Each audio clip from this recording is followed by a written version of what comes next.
Ramai beredar rekaman memperlihatkan 4 prajurit Ukraina memasuki tempat berlindung sementaranya di wilayah pertempuran.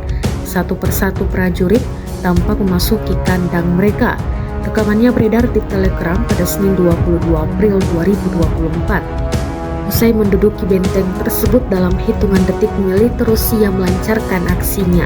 Pasukan Vladimir Putin meluncurkan drone peledak ke pusat 4 prajurit Ukraina yang sebelumnya telah diintai. Drone berhasil meledak di titik sasaran.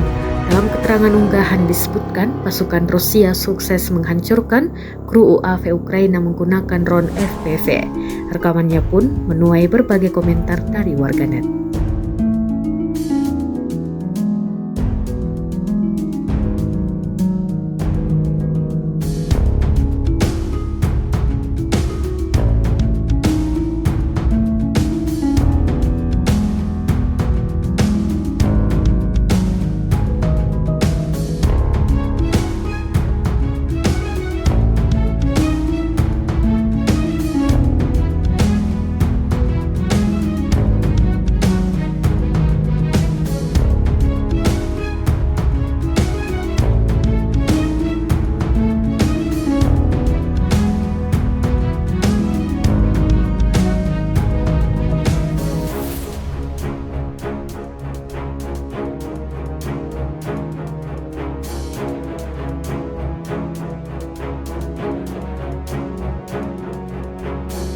Download Tribun X sekarang, menghadirkan lokal menjadi Indonesia.